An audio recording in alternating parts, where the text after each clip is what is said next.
సమాధి దగ్గరకు ఎలా వెళ్ళారంటే అందరికంటే లేచారు. దేవుని స్తోత్రం. పునరుత్థాన పండుగ కదా. 2021 సంవత్సరాల క్రితము వారు పెద్దలకాలనే వేకువజామునే లేచి వెళ్ళారు యేసుక్రీస్తు వారి ప్రత్యక్షతను చూడటానికి.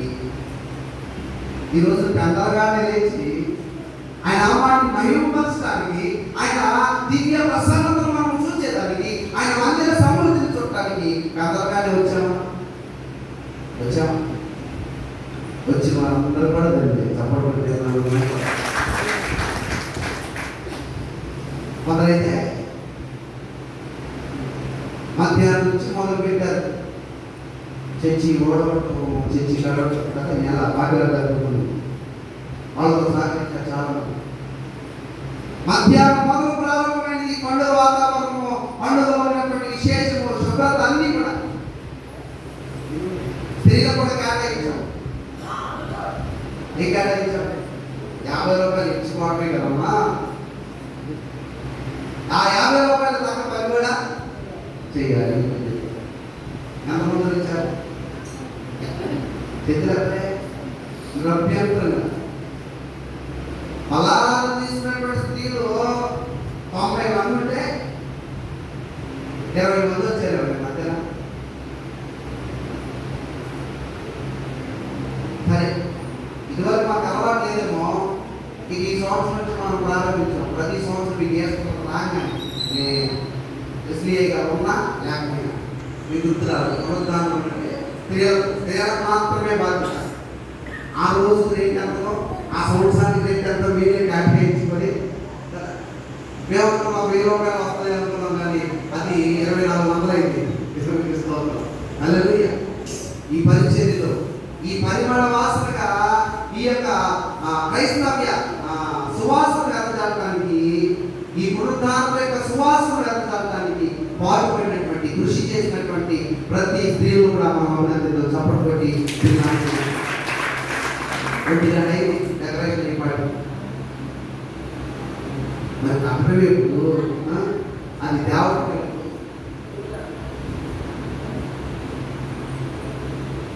ఈ స్త్రీలు కూడా పెద్దలకాడలే లేచి సమాధి దగ్గర రావడానికి కారణం ఏంటంటే యేసుక్రీస్తు వారి యొక్క దివ్య ప్రత్యక్షతను వారు చూసేదానికి వారి హృదయంలో ఒక ఆశను, ఒక దృష్టిని కలిగి వేకువజామునే సమాధి దగ్గరికి వెళ్ళినటువంటి వాస్తవాన్ని మనం చూస్తాం.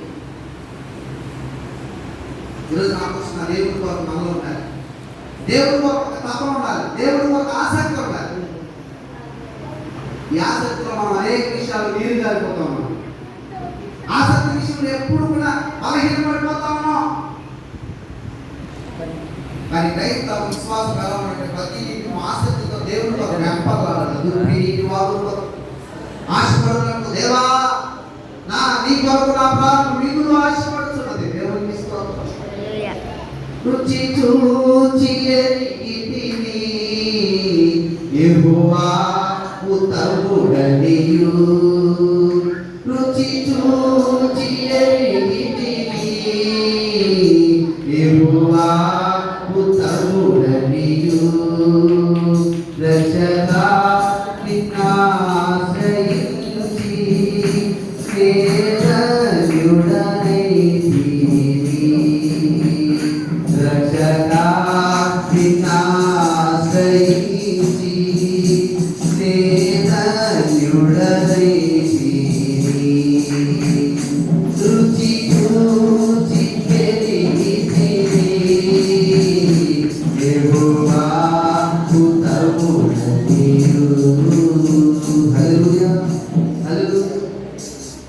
పెద్దలకాడనే లేచి వెళ్ళినటువంటి ఆ స్త్రీలతో దేవుడితో మాట్లాడుతూ ఉన్నాడు. ఎవరు మాట్లాడుతామో చూడండి. మత్తయి సువార్త 28వ అధ్యాయము 7, 5, 6 వచనాలు చూడండి. మత్తయి సువార్త. దూత ఆ స్త్రీలను చూచి, మీరు భయపడండి, సిలువ వేయబడిన యేసును మీరు వెతుకుతున్నారని నాకు తెలియదు. పునరుద్ధానమైనటువంటి యేసుక్రీస్తు వారు లేచాడు అనేటువంటి దృఢమైన విశ్వాసం ఉంటే వాళ్ళు ఇంకా సమాధి దగ్గర వెతికేవాడు కాదేమో. అవునంటారు కాదంటారు?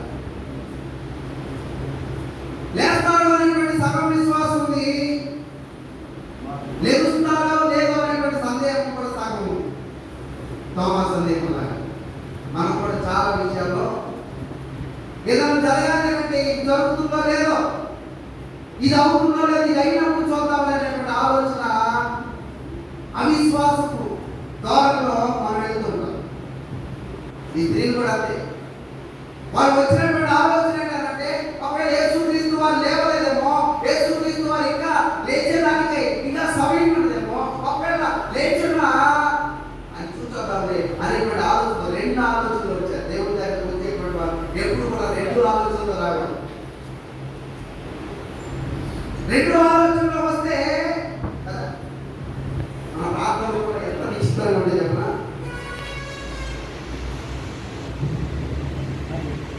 ఒక మాస్టర్ గారికి ఇద్దరు కూతుర్లు ఉన్నారంట. ఎంతమంది? ఇద్దరు కూతుర్లు ఉంటే ఆ ఇద్దరు కూతుర్లకి పెళ్లి చేశాడంట. ఒక కూతురునేమో వ్యవసాయదారికి ఇచ్చాడంట, రెండవ కూతుర్ని వంటలు చేసుకునేటువంటి అతనికి ఇచ్చాడంట. ఒకరోజు నా ఇద్దరు కూతురు ఒకేసారి పాస్టర్ గారికి ఫోన్ చేశారు. అమ్మా ఎలా ఉన్నారు? బాగున్నా నాన్న. రెండవ కుమార్తె అదే చెప్పి ఎలా ఉంది సంవత్సరం నాన్న? చక్కగా బాగానే ఉంది. ఏంటి మరి అంటే వాళ్ళిద్దరు కూడా ఒకేసారి ఏం చెప్పారంటే, నాన్న మా గురించి ప్రార్థన చేయండి, మా కుటుంబాల గురించి ప్రార్థన చేయండి. ఇద్దరు ఒకేసారి చెప్పారు. దేని నిమిత్తమై మీ కొరకు నేను ప్రార్థన చేయాలని పాస్టర్ గారు అనేటువంటి తండ్రి గారు అడిగారట. అడిగితే పెద్ద కుమార్తె చెప్తా ఉందట. పెద్ద కుమార్తె ఎవరికి ఇచ్చారు? వ్యవసాయాలకు రైతు ఇచ్చారు. ఆ రైతు వారు ఎట్లా ఉంది, నాన్న ఈ సంవత్సరం మేము పొలం వేసాం, మాకు వర్షం కావాలి, ఆ వర్షం పడేలాగా ప్రార్థన చేయమని కోరిందండి. ఎవరు? మొట్టమొదటి కుమార్తె. రెండో కుమార్తె కూడా అదే సమయానికి వాళ్ళ ఆమె ఫోన్ చేసి అలాగే ప్రార్థన, సరే నీ విషయం దేని గురించి ప్రార్థన చేయాలంటే ఈ రెండో కుమార్తె అడిగిందన్నట, నానా మా ఆయన కష్టపడి చాలా ఆకారాలతో కొండలు బొమ్మలు బట్టి మాత్రం అన్ని కూడా చేశాడు, వర్షం వద్దని ప్రార్థన చేయాలని చెప్పిందండి రెండో కుమార్తె. ఇప్పుడు మాస్టర్ గారు ఏ విషయాలు కదా ప్రార్థన చేయాలి? ఏ విషయాలు కదా? మనం కూడా కొన్ని సందర్భాల్లో దేవుని చిత్తాన్ని పక్కన పెట్టేసి మన చిత్తాన్ని నెరవేర్చుకునేటువంటి రెండు ఆలోచనలతో దేవుని సన్నాలు పోతాం. ఎన్ని ఆలోచనలు? కొంతమందికైతే రెండు పరిమితం, కొన్ని వందల ఆలోచనలు పరిమితం అవుతాయి. ఈ ఆలోచనలు ఏంటో తెలియదు. అందుకే దేవుడి దగ్గరకు వచ్చేటువంటి వాడు ఏక మనసుతోనే రావాలి. ఎలా రావాలి? ఏక మనసుతోనే రావాలి. రెండు ఆలోచనలు పనిచేయడం దేవుని దగ్గర. నీ ప్రాంతంలో పడితే రెండు ఆలోచనలు పనిచేయాలి. దేవుడికి అసలు రెండు విధమైనటువంటి తలంపులు ఏ మాత్రం కూడా అవి అంగీకరించుకోవాలి. కాబట్టి నువ్వు మాస్టర్ గారు ఎవరికి మిమ్మల్ని ప్రార్థన చేయాలి? ఒక ఆమెకేమో వర్షం కావాలి, ఒక ఆమెకేమో వర్షం. ఆలోచించండి, వాళ్ళిద్దరు కూడా ఒకే ఊళ్ళో ఇస్తే ఏంటి పరిస్థితి? అందుకే ప్రతినిత్యం కూడా దేవుని చిత్తాన్ని మనము విశ్వసించాలి. ఇక్కడ మనము ఈ దేవుని చూస్తే దేవుని చిత్తాన్ని విశ్వసించిన వారికి కనపడతాం. అందుకే దూత వారి యొక్క అజ్ఞానాన్ని కూడా చెప్తాం. ఏమని చెప్తా ఉన్నాడు చూడండి, సిలువ వేయబడి యేసుని మీరు వెతుకుతున్నారు అంటే వీళ్ళు ఇంకా ఎక్కడ ఉన్నారు? గుడ్ ఫ్రైడేలోనే ఉన్నారు. మనం కూడా 2020 వచ్చిన గుడ్ ఫ్రైడేలోనే ఆగిపోతాం. అవునంటారా కాదు? అవునంటారా కాదు? 2021 సంవత్సరం వచ్చినా ఇంకా గుడ్ ఫ్రైడే దగ్గర ఆగిపోయావు. వీళ్ళు కూడా ఇట్లాగే ఉన్నారు. ఇంకా సిలువ వేయబడిన క్రీస్తు దగ్గర ఆగిపోయావు. అది పాఠాలు సిలబస్ అంతా కూడా కంప్లీట్ అయిపోతుంది అనేది దేవుడికి ఇంకా చిత్రం. కానీ మనం ఇంకా మొదటి పాఠంలోనే ఉన్నాం. అవునంటారా కాదు? ఇంకా మొదటి పాఠంలో ఉన్నాం. అందుకే దూత వారి యొక్క అజ్ఞానాన్ని తెలియపరుస్తూ మీరు సిలువ వేయబడినటువంటి క్రీస్తును మీరు ఇక్కడ వెతుకుతూ ఉన్నారు. కానీ చదవండి, ఆయన ఇక్కడ లేడు. మరణించిన వాడు ఎక్కడ ఉంటాడు? మరణించిన వాడు ఎక్కడ ఉంటాడు? సమాధిలో ఉంచబడాలి.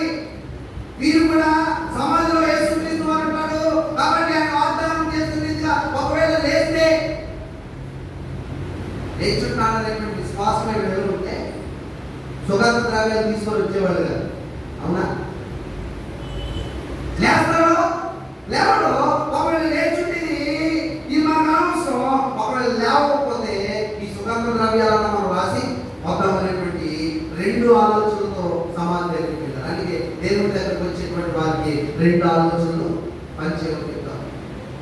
అది ఎవరి అజ్ఞానాన్ని అక్కడ దేవుడు చెప్తా ఉన్నాడు. ఏమని చెప్తా ఉన్నాడంటే, మీరు వెలుగుతున్నటువంటి క్రీస్తు సిలువ వేయబడినట్టుగానే ఇంకా సిలువ దగ్గర ఉన్నారు, ఇంకా ఆ కలవరి గంటల దగ్గర ఉన్నారు, ఇంకా మరణించినటువంటి అనుభవం దగ్గర ఉంటా ఉన్నారు. కానీ ఆ సిలువ వేయబడినటువంటి యేసు క్రీస్తు ఎక్కడ లేట? సమాధిలో లేట. చప్పటి కొడి దేవుడు నాకు భయపడతాం. హల్లెలూయా. ఎక్కడ లేదు? సమాధిలో లేడు. సమాధిలో పెట్టబడినటువంటి లేదా పాతి పెట్టబడినటువంటి శవం ఒకవేళ కనిపించకపోతే దాని అర్థం ఏంటంటే, నంబర్ 1 ఆ శవాన్ని నక్కనిపించుకోవాలి. నంబర్ 2 ఆ శవాన్ని ఎవరన్నా అవయవాల కోసం అపహరించుకోవాలి. నెంబర్ 3 వారు ఆప్తులైనటువంటి వారికి నిక్కటమైనటువంటి ప్రేమని ఆ శవాన్ని తీసుకొని వేరే చోట బదిలీ చేసినటువంటి వారు కూడా యేసుక్రీస్తు వారు పునరుద్ధానుడై లేచాడనేటువంటి సాక్ష్యము వారు జీర్ణించుకోలేకపోయారు. ఎవరు జీర్ణించుకోలేకపోయారంటే ప్రధాన యాజకులు జీర్ణించుకోలేకపోయారు. ఎప్పుడు కూడా ఆయన సత్యవాకుకు ఆటంకపూరితమైనటువంటి బోధన వారు చేస్తూ ఉన్నారు. యేసుక్రీస్తు వారు పరలోక సంబంధమైనటువంటి సత్యవాకులు ఎప్పుడు చెప్తా ఉన్నప్పటికీ కూడా ఆయన జనన మరణ పునరుద్ధాన యొక్క అనుభవాన్ని ప్రతినిధి వారితో పంచుకుంటూ ఉన్నా ఏమాత్రం కూడా యేసుక్రీస్తు వారి యొక్క మాటలు ఖాతరు చేయగలరు. ఖాతరు చేయకే ఆయన శిలువకు అప్పగించినటువంటి వాస్తవాన్ని చూస్తా ఉన్నాం. అయితే ఆ శిలువకు అప్పగించబడిన తర్వాత ఆయన పునరుద్ధానుడై లేస్తాడనే వాగ్దానాన్ని బహుశా ఇక్కడ స్త్రీల కంటే ప్రధాన యాజకులు అధికంగా నమ్మారు. ప్రధాన యాజకులు అధికంగా నమ్మారు. ఖచ్చితంగా లేచి తీరుతాడు, ఇంకా అద్భుతాలు చేసుకుంటే అక్కడ అన్నట్లు ఏం చేశారంటే సమాధికి ఒక గొప్ప భద్రత ఏర్పాటు చేశారు. లేస్తాడా అంత సీరియస్ అనుకుంటే ఏం చేసేవాడు? సమాధిని పట్టించుకోలేదు. ఎక్కడ బాధ పెట్టుకుంటే రాలేదు అనేటువంటి ఆలోచనతో వెళ్ళేవాడు. కానీ ఇక్కడ సమాధి దగ్గర వచ్చినటువంటి స్త్రీల కంటే ఎవరిలో ఎక్కువ విశ్వాసం ఉన్నారంటే ఎవరిలోని? ప్రధాన యాజకులు ఉంది. కానీ అది దేవుడికి ఇష్టమైన విశ్వాసం కాదు. దేవుడికి ఇష్టమైన విశ్వాసం కాదు. ఒకవేళ ఇది ఒక జరిగితే మనలో వ్యతిరేకత వచ్చేస్తుంది. ఒకవేళ మన జన్మలంతా కూడా మన మీద తిరుగుబాటు చేస్తారనేటువంటి ఆలోచనతో ఒక చెడ్డ ప్రచారం. ఇప్పుడు మనం అనుకుంటున్నాం యేసుక్రీస్తు వారు పునరుద్ధానుడై లేవలేదు. చాలా మంది ఏం చెప్తారంటే ఒక మనిషి చచ్చిపోవాలంటే చాలా సమయం పడుతుంది. యేసుక్రీస్తు వారు 9 గంటలకి సిలువ వేయబడ్డారు. 3 గంటలకు ఆయన ప్రాణం ఇచ్చినటువంటి వాళ్ళు అంటే ఎంత వ్యవధి మొత్తం 9 నుంచి 3 వరకు ఎన్ని గంటలు? 6 గంటలు వ్యవధి. ఎన్ని గంటలు? 6 గంటల వ్యవధిలో ఎన్ని చిత్రహింసలు పడినా ఒక వ్యక్తి చనిపోవడం అసాధ్యం అని చెప్పేసి చాలా మంది ఎంత దుష్ప్రచారానికి ఒడిగట్టారంటే యేసుక్రీస్తు వారు సొమ్మశిలువపై అవసరం. సొమ్మశిలువైనటువంటి యేసుక్రీస్తు వారిని సమాధి చేశారు. కానీ ఆ సమాధిలో శిష్యులు ఏం చేశారంటే ఎవరికి తెలియకుండా రాయిని దొరికించేసి యేసుక్రీస్తు వారిని లేవ తీసుకొని పోయారు. ఆయన అక్కడ రోమా ప్రభుత్వంలో లేకపోతే అక్కడ ఉన్నటువంటి ఆ ప్రాంతంలో ఆయన కనిపించకుండా ఆయన భారతదేశం వచ్చారు. భారతదేశంలో కాశ్మీర్ అనే ప్రాంతానికి వచ్చారు. కాశ్మీర్ అనేటువంటి ప్రాంతానికి వచ్చి ఆయన ఎక్కడనే వివాహం చేసుకొని ఇక్కడే తన కాలాన్ని గడిపాడనేటువంటి అపోహం కూడా అవాస్తవాలు కూడా చెప్పినటువంటి చరిత్రలో లోపల కనపడతాం. కానీ యేసుక్రీస్తు వారు లేచారు అనేటువంటి సాక్ష్యము ఎలా తిప్పేశారంటే చెడ్డబోధ ఇప్పుడే మొదలవదా లేకపోతే ఆదిమ సంఘంలోనే మొదలవదా? చెడ్డబోధ ఎక్కడ స్టార్ట్ అయిందంటే యేసుక్రీస్తు వారు మరణించిన వెంటనే పునరుద్ధానం రోజు స్టార్ట్ అయిందంట. బైబిల్ గ్రంథంలో మనం చూస్తే మత్తయి సువార్త 28వ అధ్యాయంలోనే 11వ వచనం వారు వేడుచుండగా కావలి వారిలో కొందరు పట్టణంలోనికి వచ్చి జరిగిన సంగతులన్నిటినీ ప్రధాన యాజకులతో చెప్పి, కాబట్టి వారు పెద్దలతో కూడి వచ్చి ఆలోచన చేసి ఆ సైనికులు చాలా ప్రకటించారు. కాబట్టి ఏ సైనికులకి కట్టుదిట్టమైనటువంటి పద్ధతి చేత సైనికులు సమాధి దగ్గర పెట్టారు. సమాధి దగ్గర పెట్టబడినటువంటి ఆ సైనికులకు ద్రవించారు. ద్రవ్యం డబ్బులు ఇచ్చారు. డబ్బులు ఇచ్చి ఒక మాట చెప్పమంటారు. ఏమని చెప్పమంటారు? చదువు. మేము నిద్రపోవచ్చుగా అతని శిష్యులు రాత్రి వేళ వచ్చి అతన్ని ఎత్తుకొనిపోయినని మీరు ఎవరు జరిగిస్తున్నారు? మేము నిద్రపోతున్నాం. వాస్తవానికి సైనికులు నిద్రపోయారా? సమస్యలు పడిపోయారు. దేవుని యొక్క దర్శనం కాలలేక వారు అక్కడ పడిపోయినటువంటి వాస్తవం అనుకుంటాం. కానీ ఇక్కడ ప్రధాన యాజకులు ఆ బోధన ఎలా చెప్తున్నారట? ద్రవ్యం ఇచ్చి కదా మంచి వార్తను వ్యాప్తి చేసేటువంటి వారు తక్కువగా కనపడతారు. అని మంచి వార్తను చెడ్డగా చిత్రీకరించే వాళ్ళు అధికం ప్రపంచంలో. అవునంటారు కాదంట. మంచి వార్తను విస్తృతంగా ప్రచారం చేసేటువంటి సైనికులు మంచి విషయం వాళ్ళ వ్యక్తి మంచి చేసిందని చెప్పి ఊరంతా తిరిగి చెప్పగలరు. ఆ మంచిని చెడుగా చిత్రీకరించడానికి మనం ఎంత కృషి చేస్తాం? మనం చేసేంత కృషి ఎవరు చేయరు. కొన్ని చెడ్డ విషయాన్ని ప్రచారం చేద్దామా? కాదు, మంచి విషయాన్ని చెడ్డగా చిత్రీకరించి ప్రచారం చేసేటువంటి ఆలోచన మనుషులు. యేసుక్రీస్తు వారు లేచాడనేటువంటి మంచి సాక్ష్యాన్ని ఈ ప్రధాన యాజకులు విశ్వసించి వారు కూడా దేవుని తట్టు తిరిగి ఎంత బాగుండేదో. కానీ వాళ్ళు ఏం చేస్తారంటే అక్కడ కాపురాబడి అక్కడ సమస్యలు పడిపోయినటువంటి సైనికులు మళ్ళా లేచిన తర్వాత వాళ్ళకి కొంత డబ్బు ఇచ్చి ఏమంటే దుష్ప్రచారం చేయమంటారంటే ఎవరు చేయమంటారంట? ఆయన్ను శిష్యులు వచ్చి అక్కడి నుంచి స్టార్ట్ అయింది. కాపురా కదా యేసుక్రీస్తు వారి శిష్యులు చనిపోయారు, ఆయన చచ్చిపోలేదు, మొత్తెక్కేసి ఆయన సమస్యలు పోయాడు కనుక మళ్ళా అక్కడి నుంచి లేచి ఆ దేశాన్ని విడిచి భారతదేశం వచ్చాడు, కాశ్మీర్ వచ్చాడు, కాశ్మీర్ అంతా తిరిగేది అంతా కూడా ఆయన ఇక్కడే వివాహం చేసుకున్న అంతా గడిచినటువంటి ఒక 14 సంవత్సరాల క్రితం డావిన్సీ కోడ్ అనేటువంటి సినిమా హాలీవుడ్ మూవీ.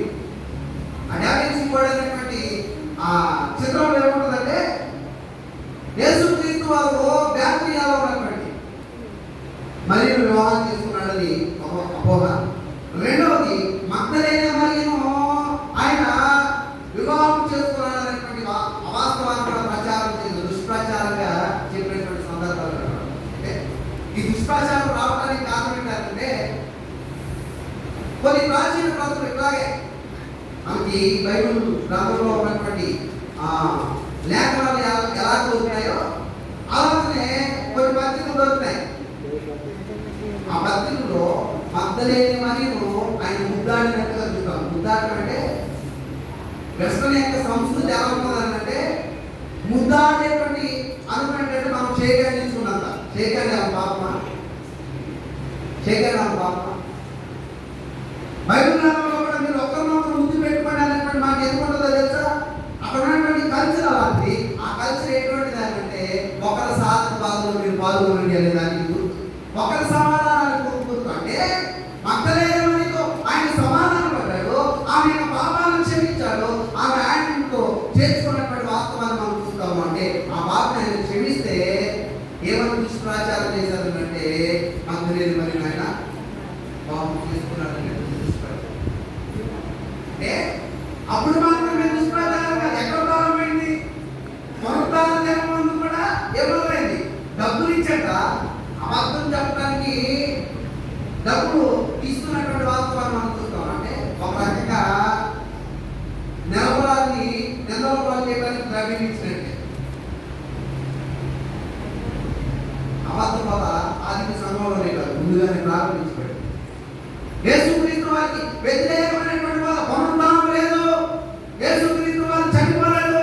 యేసుక్రీస్తు వారు చనిపోలేదంటే ఇక్కడ ఎవరండి ఏ మాట చనిపోయి ఎదుస్తాడా అనేటువంటి దుష్ప్రచారాలు కూడా ఉన్నాయి. కానీ ప్రపంచంలో ఏ సమాధి కూడా ఖాళీ సమాధిగా లేదు. కానీ తెరవబడినటువంటి సమాధి ఏదైతే ఉన్నదో అది కేవలం యేసుక్రీస్తు వారిదేనంట. తప్పకుండా అయితే ఈ పునరుద్ధానానికి ఉందో లేదో అనేటువంటి సందిగ్ధులు అనేక మంది ఉంటారా, అసలు జరగలేదని చెప్పేటువంటి నాస్తికవాదులు కూడా అసలు యేసుక్రీస్తు వారు చనిపోలేదు, ఆయన మరణించలేదంటే ఇక లేచారనేటువంటిది అంతా కూడా వదలు అని చెప్పేటువంటి వారికి కొన్ని లేఖన ఆధారాలు ఉన్నాయి, ప్రూఫ్స్ అంటారు. ఏమంటారు కదా, మనం కూడా ప్రూఫ్ దొరికితే అది నిజమో కాదా అర్థం. ప్రూఫ్ లేకుండా మాట్లాడితే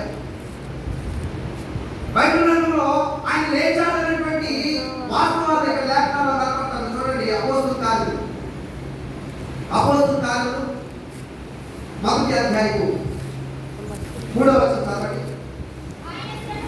ఆయన శ్రమ పడిన తర్వాత 40 దినముల వరకు వారికి కనపడుచు దేవుని రాజ్య విషయముల గురించి బోధించు అనేక ప్రమాణములు చూపి వారికి తమ్మును తాను ఎలా కనపరుచుకున్నాడట. తప్పటి పడలే దేవుడికి స్తోత్రం. ఎలాగా? సజీవుడిగా బ్రతుకున్నాడు. ఏమని చెప్తాము? బ్రతుకున్నాడంటే జీవిస్తున్నాడని చెప్తాం. కానీ మరణించిన వాడు తిరిగి లేస్తే మనం ఆ వ్యక్తిని ఏమని పిలుస్తామంటే సజీవుడు అని పిలుస్తాం. యేసుక్రీస్తు వారు సజీవుడిగా అనగా మరణించిన తర్వాత ఆయన 3వ దినమున పునరుద్ధానుడై లేచి తనకు తాను ఎవరికి ప్రత్యక్షపరుచుకున్నాడనంటే శిష్యులందరూ కూడా ఎన్ని దినాలట? 8 దినాలు, 40 దినాలు కనపడ్డాడట శిష్యుడికి. ఎన్నిసార్లు కనపడ్డాడంటే 11 మార్లు కనపడ్డాడు. 11 సార్లు 40 దినాలు కనిపించినటువంటి వాస్తవాన్ని మనం చూస్తాం. అంటే ఆయన మరణించి లేచిన తర్వాత 40 దినాలు ఈ భూమి మీద ఉన్నాడు ఆయన. కాబట్టి పునరుద్ధానం ఉందా లేదా అనే దానికి మొట్టమొదటి ప్రూఫ్ ఏంటంటే అపోస్తలుల కార్యాలు 1వ అధ్యాయము 3వ వచనం. ఆయన సజీవుడుగా తనకు తాను కనిపించుకున్నాడు అనేటువంటి వాస్తవానికి సాక్షులు ఎవరంటే శిష్యులే. రెండవ ప్రూఫ్ కూడా శిష్యులే. ఎందుకు చెప్పాలంటే యేసుక్రీస్తు వారు మరణానికి అప్పగించబడుతున్నప్పుడు ఎక్కడ దొంగలు అక్కడే కావచ్చు. సాంబార్ ఉదాహరణగా ఎట్లా తప్పున్నారు? ఎక్కడ దొంగలు అక్కడే కదా. మనం కూడా ముసుగు సాటుకున్నారు. ఎక్కడ దొంగలు అక్కడే, ఎక్కడ దొంగలు అక్కడే. నా ఎదురు కొంచెం ఎక్కువ మంది ఉంటే బాగుంది, కాడుతుంది, నిద్రపోతుంది, ఇప్పుడు కూడా ఉన్నారు చాలా. ఇట్లాంటి శిష్యులు కూడా ఎక్కడ దొంగలు అన్నట్టుగా అక్కడ వారు చాలా చెలరైపోయారు. ఎందుకంటే వారికి సిలువ అంటే భయం వేసింది, మరణం అంటే భయం వేసింది, శ్రమ అంటే భయం వేసింది. ఏ సైతం ఉంటే ఇలా విపత్తులు చేస్తాయనేటువంటి ఆందోళనలో అవిశ్వాసంలో పడిపోయారు. కానీ ఎప్పుడైతే ఆయన మరణించి తిరిగి లేచాడని మగ్దలేని మరి పేతురుకు చెప్పాడో పేతురు అందరూ కూడా అలర్ట్ చేశాడట. ఏమైనా అలర్ట్ చేశాడంటే ఆయన వాగ్దానం చేసుకునేది మళ్ళా ఆయన తిరిగి లేచాడని చెప్పేసి ఎక్కడ దొంగలు అక్కడ పారిపోయారు. పారిపోయిన తర్వాత సిలువ ఘట్టంలో పారిపోయినటువంటి శిష్యులు మళ్ళీ ఆయన లేచిన తర్వాత ఏమయ్యారంటే ఒక చోటికి సిలువను అప్పగించినప్పుడు వారిలో ధైర్యము లేదు. ఆయన పునరుద్ధానుడై లేచిన తర్వాత వారిలో ఏమొచ్చిందంటే ధైర్యం వచ్చింది. అంటే రెండో సాక్షి ఏంటంటే శిష్యులే. ఒకవేళ ఆయన మరణించినట్టుగా మరణించిన అట్లాగే శవంగా ఉంటే శిష్యులు మరలా వచ్చి అతసాక్షులు అయ్యేవారు కాదు. ఎవరు? యేసుక్రీస్తు వారు. కానీ యేసుక్రీస్తు వారు లేచాడనేటువంటి సాక్ష్యాన్ని చెప్పడానికి వారి ప్రాణాలు సైతం కొంతమంది శరచ్ఛేదనాన్ని చేశారట, కొందరిని చర్మాన్ని వాళ్ళు చేశారట, కొందరిని 2 భాగాలుగా చేశారట, కొందరిని నూనెలో వేయించారట, కొందరు విషప్రయోగం చేశారట, కొందరిని దాని చిత్రహింసలు చేసి కొందరినేమో పేదమైనటువంటి శిష్యుడు ఏం చేశారట, తలకిందుగా సిలువ వేశారట. ఇన్ని చిత్రహింసలు వారు పడి దేవుని వరకు సిలువ ఘట్టంలో పారిపోయిన వారు మరలా రావడానికి కారణం ఏంటంటే పునరుద్ధానుడైన యేసుక్రీస్తు వారు లేచాడు కాబట్టి శిష్యులే సాక్ష్యమయ్యారు. రెండవది తప్పకుండా 3వది చూడండి బైబిల్ గ్రంథంలో లూకాసు వార్త 24వ అధ్యాయం 3వ వచనం. లూకాసు వార్త 24వ అధ్యాయం లూకాసు వార్త 24వ అధ్యాయం 3వ వచనం.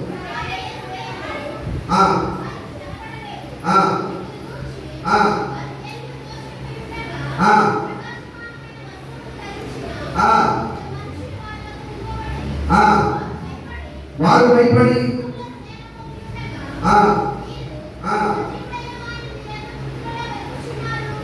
దేవునికి స్తోత్రం.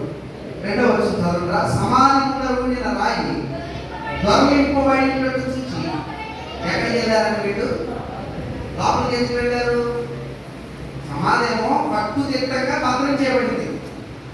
సైనికులు అక్కడ కాపలా కాస్తా ఉన్నారు. ఎంత శ్రద్ధగా కాపలా కాస్తా ఉన్నారంటే ఇక కఠోరమైనటువంటి దీక్షతో సమాధి కాపలా పెట్టేశారు. రోమా సైనికులంతా అక్కడ ప్రధాన యాజకులైన ప్రోత్సాహంతో అయితే ఉన్నటువంటి అంత ప్రాధాన కాస్తున్నటువంటి వాళ్ళందరికీ ఆశ్చర్యం కలిగించేటువంటి సంభవం జరిగింది. ఏదో తెలుసా? యేసుక్రీస్తు వారి యొక్క దేహం కట్టబడినటువంటి సమాధి యొక్క రాయి ఏమైందంటే అది దొరికించబడి సమాధి ఎలా కనిపించిందంటే చదవండి 3వ వచనం. లోపలికి వెళ్ళింది కానీ ప్రభు అయిన యేసు దేహము వారికి కనబడలేదు. చప్పట్లు దేవుడు అంటే దేహంతో నింపబడినటువంటి సమాధి ఏమైందంట ఖాళీ. ఎందుకు ఖాళీ అంటే యేసుక్రీస్తు వారు పునరుద్ధానుడై చుట్టబడినటువంటి మాత్రం ఆరాధనే ఉంది కానీ కట్టబడిన దేహము. ఇది 3వ సాక్ష్యం. ఖాళీ సమాధి 3వ సాక్ష్యం. 4వ సాక్ష్యం ఏంటంటే అక్కడ దేవదూత చెప్తా ఉన్నాడు. ఏమని చెప్తా ఉన్నాడు చూడండి. లూకాసు వార్త 24వ అధ్యాయం 5వ వచనం.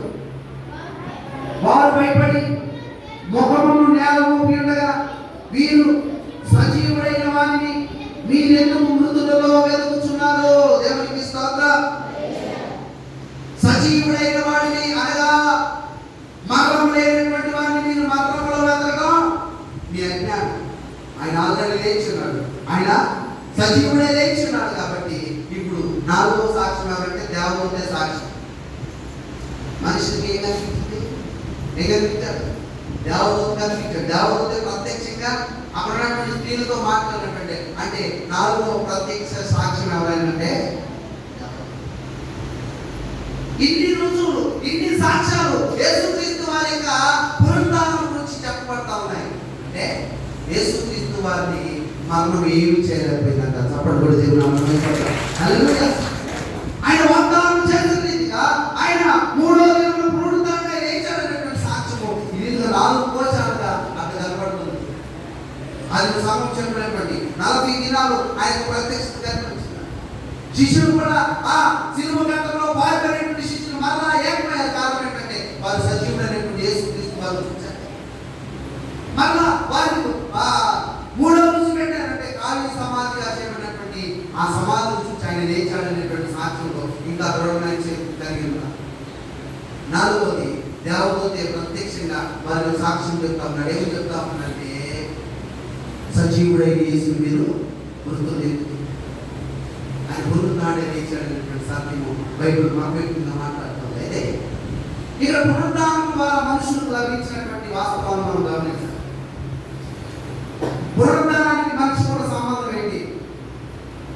పునరుద్ధానానికి యేసుక్రీస్తు వారికి ఉన్నటువంటి సంబంధం ఏంటి? ఆయన ఎందుకు రావాలి, ఎందుకు చనిపోవాలి, ఎందుకు లేవాలి అనేటువంటి సందేహం మనలో వస్తే 3 విషయాలు పునరుద్ధానం ద్వారా మనిషికి లభించినటువంటి ప్రయోజనం మనం చూద్దాం. బైబిల్ గ్రంథంలో మనం చూస్తే కొరింథీయులకు రాసిన మొదటి పత్రిక 15వ అధ్యాయం 17వ వచనం.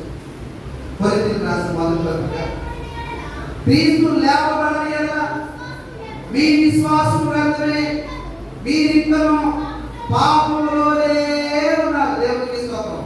ఎప్పుడు పాపంలో ఉంటాం మనుషులు? ఎప్పుడు పాపంలో ఉంటాం?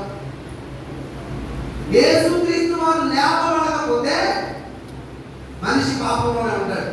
ఇదే మనం. యేసుక్రీస్తు వారు లేచుట ద్వారా మనిషి జీవితంలో పాపం ఉండదంట. 2వ వచనాన్ని మనం చూస్తాం. రోమిలకు రాసిన పత్రిక 4వ అధ్యాయం 24వ వచనం. రోమీయులకు రాసిన పత్రిక 4వ అధ్యాయం 24వ వచనం. మన ప్రభు అయిన యేసును మృతులలో నుండి లేపిన వారి యందు విశ్వాసం ఇచ్చిన మనకు ఎంచబడునని మన నిమిత్తము కూడా వ్రాయబడిందో, ఆయన మన అపరాధం నిమిత్తం అప్పగింపబడి మనము నీతిమంతులుగా తీర్చబడ్డకై అనేకపడ్డారట, లేపబడ్డారు. చప్పటి కూడా దేవుడు. అంటే యేసుక్రీస్తు వారు మరణించి తిరిగి లేకపోతే, ఆయన పునరుద్ధానం లేకపోతే మనుషుల జీవితాల నుంచి పాపం పోయేది. పాపం పోతే మనిషి నీతిమంతులుగా పిలవబడతాడు. నీతి లేనప్పుడు నీతిమంతులు అవుతారా? పాపం ఉన్నప్పుడు మనిషి ఏమాత్రం కూడా పరిశుద్ధుడిగా నీతిమంతులుగా పిలవబడటానికి అర్హుడు కాబట్టి. అయితే యేసుక్రీస్తు వారి యొక్క పునరుద్ధానం అనగా ఆయన మరణించి 3వ దినమున తిరిగి లేచినటువంటి వాస్తవంలో మనిషికి లభించినటువంటి ప్రప్రదమైనటువంటి విశేషం ఏంటంటే మానవుని జీవితంలో ఇక పాపం లేకుండా చేసిన పునరుద్ధానం. దేవునికి స్తోత్రం. మానవ జీవితాల్లో నీకెన్నడూ కూడా పాపం కనిపించకుండా మనుషులు నీతిమంతులుగా చేసింది పునరుద్ధానం. పునరుద్ధానం లేకుంటే పాపంలోని మనిషి, పునరుద్ధానం లేకుంటే ఇంకా పాప కోపంలోని మనిషి, పాపం ద్వారా వచ్చేటువంటి పర్యవసానం అనేటువంటి మరణంలోనే దుఃఖింపు. కానీ పాపం ఇక దరిదాపుల్లోకి రాకుండా పాపం ద్వారా వచ్చేటువంటి మరణ పర్యవసానం ఇక ఏ మానవుడు కూడా అనుభవించకుండా ఆయన పునరుద్ధానమైనటువంటి వాస్తవం ఏంటంటే నీ నా వ్యక్తిగత జీవితాల్లో ఇక పాపం ఎన్నటి కూడా కనిపించకుండా మనందరినీ కూడా నీతిమంతులుగా చేసింది పునరుద్ధానం. చప్పట్లు కొట్టి దేవుని నామమున వెళ్ళిపోతాం. హల్లెలూయా.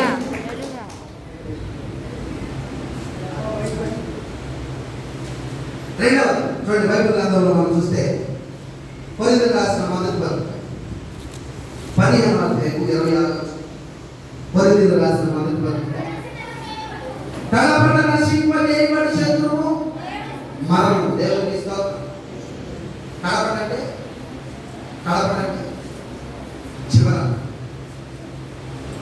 చివర నశింపజేయబడి శత్రువు మరణం అంటా ఉన్నాడు. అంటే సిలువ.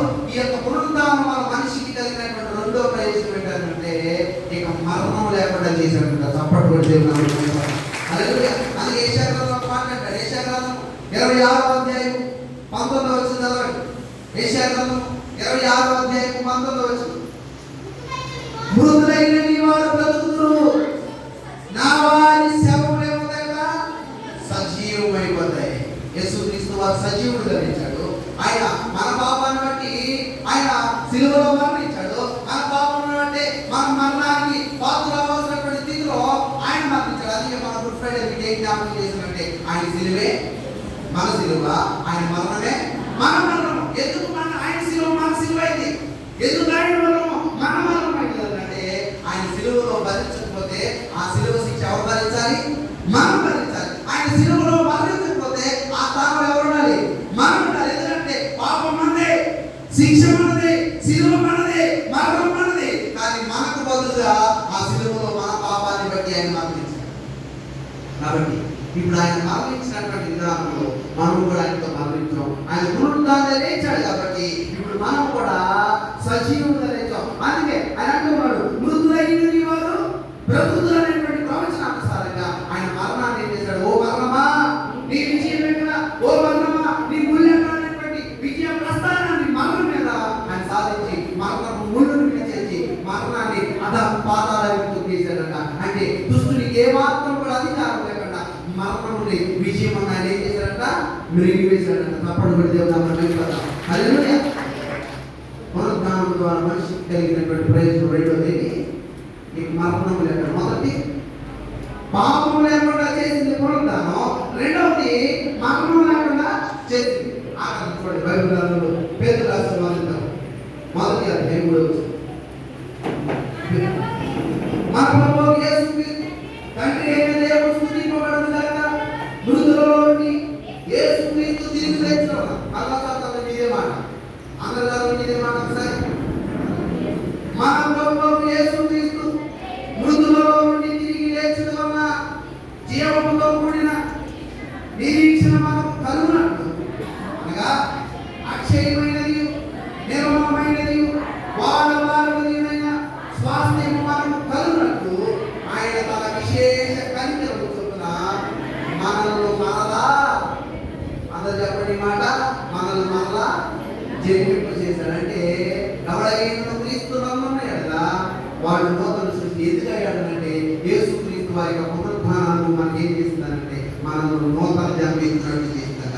అంటే యేసు క్రీస్తు వారు నన్ను ఎవరైతే సిలువకు అప్పగించబడినటువంటి విశ్వాసాన్ని నమ్ముతారో ఆ మన పాపం నిమిత్తమే ఆయన మరణించి పునరుద్ధాన్ని లేచాడనేటువంటి విశ్వాసం ఎంతమంది ఉంటుందో ఆ పునరుద్ధానాన్ని ఏం చేస్తారంటే మనల్ని మళ్ళా నూతన సృష్టిగా చేస్తారు. 3 విషయాలు పునరుద్ధానం వరకు.